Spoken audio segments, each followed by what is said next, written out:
मैं संभल भी जाऊंगा और जो पीड़ित लोग हैं उनकी मदद भी करूंगा। और मेरे पत्रकार साथी, आपसे बेहतर कौन जानेगा यमुना किनारे क्या हुआ है। एक पत्रकार के पूरे कपड़े उतार दिए थे, याद है कि नहीं याद? तो ऐसे माहौल में हम और आप लोग हैं। संभल के लोगों की मदद हो, उनको न्याय मिले, और उसके लिए हमें चाहे लोकसभा में सवाल उठाना पड़े या लगातार हम लोगों को उसके लिए लड़ाई लड़नी पड़े, हम लोग संभल के लोगों को न्याय दिलाना चाहते हैं। उन्हें न्याय मिलेगा।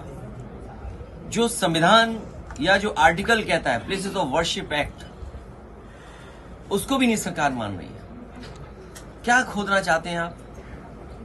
मुझे तो ये समझ में नहीं आ रहा, भारतीय जनता पार्टी को कैलाश पर्वत नहीं दिखाई दे रहा है, मानसरोवर नहीं दिखाई दे रहा। इन भारतीय जनता पार्टी के लोगों से कहो कि चलो मानसरोवर की ओर, चलो कैलाश पर्वत की ओर, हम आपका साथ देंगे। हो अगर हिम्मत उनमें हो, उनमें बहादुरी, तो चल के दिखाएं। ये कमजोर पे अन्याय कर सकते हैं, ताकतवर के ये पैर छूते हैं, ताकतवर के आगे सामने झुक जाते हैं। अभी लोकसभा में विदेश मंत्री ने जो स्टेटमेंट दिया था चीन को लेकर के, सबसे पहले मैं खड़ा हुआ, कहा कि रिजांगला जो मेमोरियल है उसके बारे में क्या कहना चाहते हो आप? सरकार रिजांगला मेमोरियल के बारे में नहीं कह पा रही। मैं आपसे कहता हूं, ये जितने भारतीय जनता पार्टी के नकली देशभक्त घूम रहे हैं, उनसे पूछिए, चीन की सीमा पर रिजांगला जो मेमोरियल बना था, चीन की फौज ने आकर के तोड़ दिया।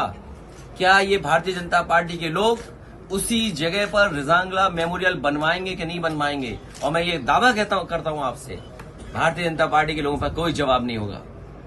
वो कभी कुछ नहीं कह सकते, क्योंकि चीन बहुत ताकतवर देश है।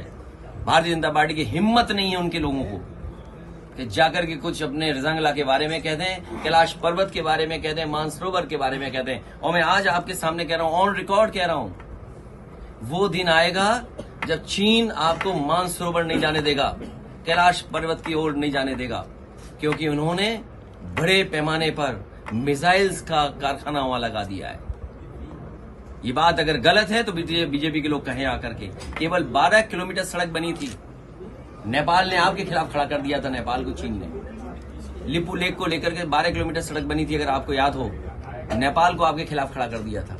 ये बीजेपी के लोग केवल कमजोर पर अन्याय कर सकते हैं, ताकतवर के सामने ये झुक जाते हैं। चीन के खिलाफ नहीं बोलेंगे, क्योंकि इन्हीं के लोग सबसे ज्यादा कारोबार चीन से कर रहे हैं। तो ये सवाल बड़े हैं जिसका जवाब बीजेपी के पास नहीं है, बीजेपी के पास जवाब नहीं दे सकते हैं। और मैं तो कहूंगा पत्रकार साथियों, आप भी चलना कैलाश पर्वत की तरफ, मानसरोवर की तरफ, हम सब लोग चलेंगे।